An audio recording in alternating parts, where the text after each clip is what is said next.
I'm Milena, and until my 30th birthday, the most exciting part of my life was when the accounting firm I worked for decided to switch from PC to Mac. Yeah, not exactly headline stuff. But then, at a friend's birthday bash, everything changed. That night, I stood at the corner of a cramped living room, clutching a soda and feeling awkward in my too tight dress. The music was loud, way too loud for conversation, but apparently just right for him, Mark. He was a head taller than most, which was probably why he spotted me. He sauntered over with a confidence that made my heart skip. "Hey, you're Milena, right?" His voice was clear, even over the thumping bass. Yeah. And you are?" I sipped my drink, trying to look calmer than I felt. "Mark. I've seen you around. Mind if I join you?" He didn't wait for an answer, just took it as a given and stood next to me. "Not at all," I said, my voice nearly lost to the latest pop hit blaring through the speakers. "So, Milena, what brings you here tonight?" He leaned in, his tone casual, but his eyes intense. "Just here to celebrate Sarah's birthday. You know her long?" "Yeah, went to college with her. She keeps inviting me to these things." He shrugged. "Can't say no, can I?" We laughed, and it felt natural, easy. "I get it. I work with her. She's kind of hard to say no to." "An accountant, right?" she mentioned. He nodded like he knew all along. "That's right. Numbers are my game," I joked, though I usually found nothing funny about spreadsheets. "Sounds thrilling." He grinned, and I couldn't tell if he was mocking me or not. "Oh, absolutely. It's all wild parties and high stakes in the accounting world." We laughed again, and that's when I felt it, the ease of talking to someone who seemed genuinely interested in what I had to say. It was a new feeling, exciting and a bit scary. "You want to grab some air?" he suggested, tilting his head towards the backyard. I nodded, grateful to escape the noise. Outside, the cool air was a relief. "So, what's a guy like you doing in a place like this?" I asked, trying to sound smoother than I felt. "Just looking for a good time, I guess. And maybe someone cool to hang out with," he said with a smile that made his eyes crinkle at the corners. We talked about everything and nothing, movies, books we liked, how he was into graphic design but stuck at a corporate gig he didn't love. It was as if we'd known each other for years. As the night wound down, he pulled out his phone. "Can I get your number? I'd really like to see you again, Milena." I hesitated, not used to this kind of attention, but something about him felt right. "Sure," I said, punching my number into his phone. He smiled, his whole face lighting up. "Great. I'll call you. We should go out, just the two of us." "Sounds good," I managed, my stomach doing flips. I watched him go, a part of me still in disbelief that this was my life now. Maybe turning 30 wasn't so bad after all. Maybe it was just the start of something truly great. The days after Mark's call felt like a blur. Before I knew it, I was getting ready for our first date. My nerves were all over the place. It wasn't like I had much experience in this department. I chose a simple blue dress, nothing fancy, but hoped it did the trick. Mark picked me up at 7 sharp. His car was a clean, well-kept sedan, nothing flashy, but it suited him. As I got in, he flashed me a smile that could knock you sideways. "You look great, Milena." "Thanks," I mumbled, my face probably red as a tomato. "You look nice too." Dinner was at this cozy little Italian place he knew. The food smelled amazing, but my stomach was doing somersaults. We ordered pasta, him with some fancy sauce and me with plain old marinara. "So, Milena, tell me something about you that no one else knows," he said, twirling his spaghetti expertly onto his fork. I chuckled, playing with my food more than eating it. "Well, I'm pretty boring. But I guess not everyone knows I can solve a Rubik's Cube in under 1 minute." He raised his eyebrows. "Really now? That's pretty cool. You'll have to show me sometime." "Sure," I said, starting to relax a little. "What about you? Any hidden talents?" "I make a mean breakfast burrito," he boasted with a grin. "Best you'll ever have." I'll take your word for it. Maybe you can prove it sometime, I teased. The conversation flowed, and for the first time in a long time, I felt like I was exactly where I was supposed to be. The next few weeks were a whirlwind. We saw each other constantly. Mark would come over after work, where I'd meet him for lunch near his office. He introduced me to his favorite spots around town, little nooks I'd never noticed before. It was like seeing the city for the first time. Things took a serious turn when he invited me to meet his parents, Jack and Mary. They lived in a small but cozy house filled with photos and knickknacks. Mary hugged me the second we walked in. "Oh, we've heard so much about you, dear," she said, squeezing my shoulders. "Mark, she's lovely." "Thanks, Mom," Mark said, and I could tell he was pleased. We sat down to dinner, and the conversation was non-stop. "So, Milena, Mark tells us you're an accountant. That must be interesting," Jack said, passing me the potatoes. "It has its moments," I replied. "Mostly just numbers, but I like the order of it." "And how's your family?" Mary asked, genuinely interested. "They're good, thanks. My dad's a businessman, always busy, but he's been really supportive of me." It was all happening fast, sure, but it felt right. It was as if everything in my life had been leading up to this, meeting Mark, feeling like someone finally saw me for who I was, not just some plain Jane accountant. One evening, a few months into our whirlwind romance, we were walking along the riverbank. The city lights reflected off the water, and it was pretty, in a postcard kind of way. "Milena, I've been thinking," he started, stopping and facing me. "Yeah?" I asked, my heart starting to race. "I don't want to wait any longer. I know this is fast, but, will you marry me?" Just like that, my world changed. No hesitation, no doubt, just a simple yes, Mark. I'll marry you. The whirlwind didn't stop there. Soon after, I introduced Mark to my father. He took to Mark immediately, appreciating his straightforward manner and obvious affection for me. "He's a good man, Milena," Dad said, giving his approval, which meant the world to me. So, we got married. It was a modest wedding, nothing too extravagant, but it was perfect for us. I even found myself loving the way I looked in my wedding dress, something I'd never imagined. Smiling wide, I posted photos on my social media, sharing my joy with friends and family. After the wedding, life didn't slow down, it picked up pace. Mark and I barely had time to savor our newlywed bliss, before he suggested something big. "Hey, Milena, I've been thinking," he said one evening as we unpacked another box of wedding gifts in our cramped apartment. "How about we move in with my folks?" I paused, a coffee mug in hand. "Live with your parents?" He nodded, looking serious. "Yeah, they're not getting any younger, and I'd feel better if we were around to help out. Plus, it would save us some money on rent." It made sense, I guess, but moving in with the in-laws? That was sitcom territory. "Are you sure they'd want us there all the time?" "Absolutely," he assured me.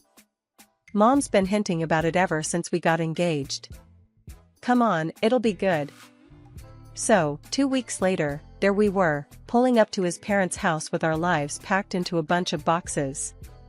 Mark's mom, Mary, was waving from the porch before we even got out of the car. "Oh, Milena, we're so thrilled to have you both here," she exclaimed, pulling me into a hug that was a bit too tight. Jack, Mark's dad, clapped him on the back. "Welcome home, son. And you too, Milena." The house was cozy, stuffed with furniture that looked like it belonged in a museum of the 1970s. I tried to keep a smile on my face, but I was already missing our little apartment. Mark sensed my hesitation. "It's gonna be great, you'll see," he whispered as we carried boxes inside. The first few days were an adjustment. Mary was constantly hovering, always popping into our room to ask if we needed anything. "Just making sure you're comfortable," she'd chirp, while I tried not to cringe at the invasion of privacy. One evening, we all sat down for dinner, Mark, me, Jack, and Mary. The conversation was painfully mundane until Mark dropped another bomb. "So, the house needs some major repairs," he announced casually between bites of meatloaf. I choked on my mashed potatoes. "Repairs?" "Yeah, the roof's a mess, and the plumbing's from the dark ages," he said. Jack nodded solemnly. "We were thinking," Mark continued, avoiding my gaze, "that maybe we could all chip in for the costs?" I glanced at Mary, who was suddenly very interested in her plate. "All of us?" "Well, I just got this pay cut at work," Mark muttered, "so I'm a bit strapped at the moment." There it was. I felt a knot form in my stomach. "I'll see what I can do," I managed to say, even though I wanted to say much more. Mary perked up, tears welling in her eyes. "Oh, Milena, that would be so helpful. You're such an angel." The next few weeks were a blur of contractors and repairs. I wrote checks and smiled through gritted teeth as Mary gushed about how wonderful the house was looking. Jack slapped me on the back. "You're really part of the family now, Milena." Part of the family, sure. The part that pays for everything. One particularly grueling day, after yet another round of expensive decisions, I collapsed on our bed, exhausted. Mark came in and sat beside me. "Thanks for handling all this, Milena," he said, sounding almost sincere. "It's fine," I lied, staring at the ceiling. "Just didn't realize how much it would be." He squeezed my hand.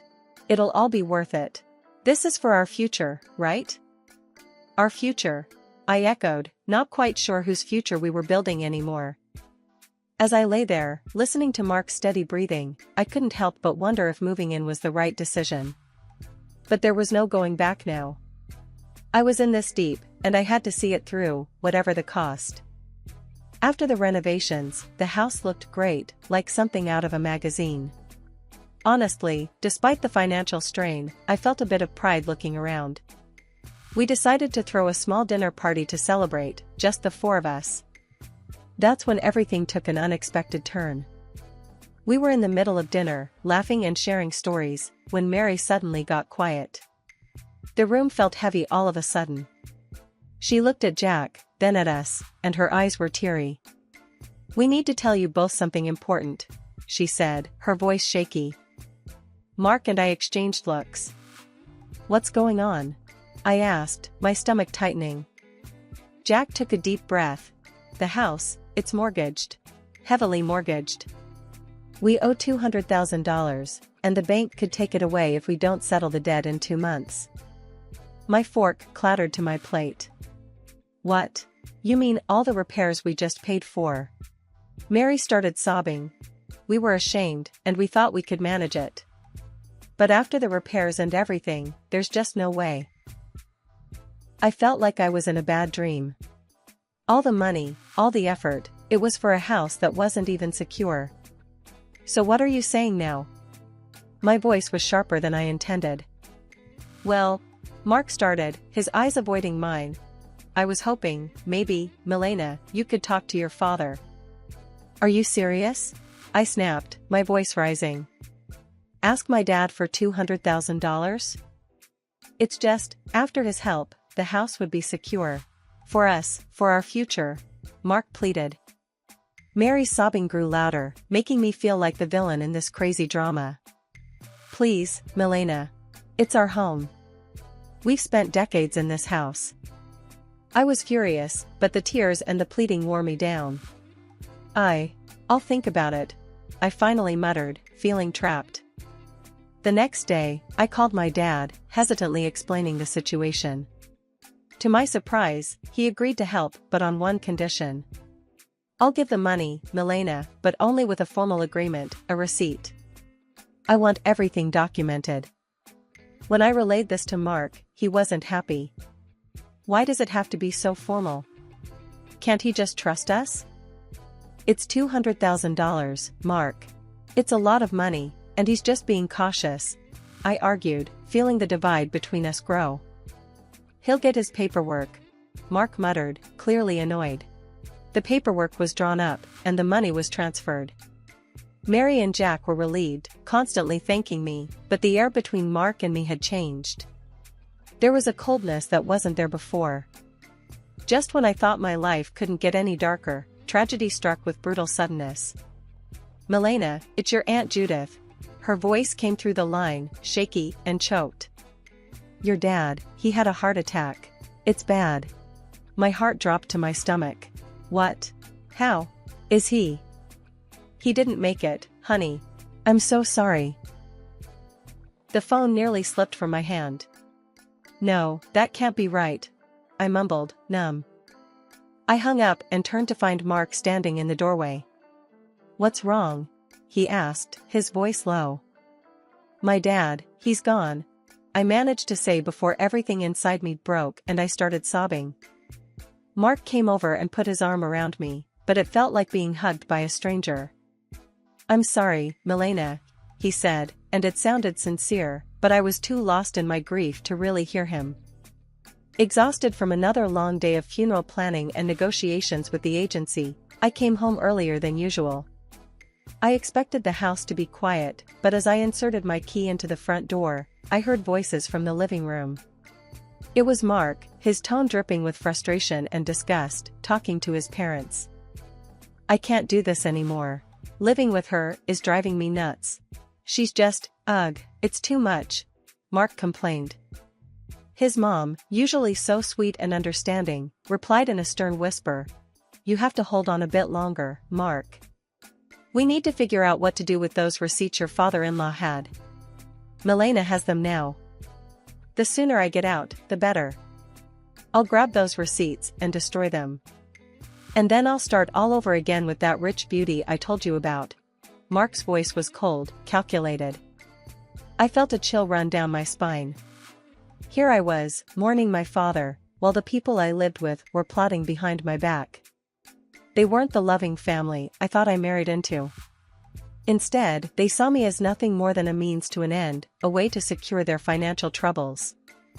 Rage mixed with shock, but I knew I had to keep my cool.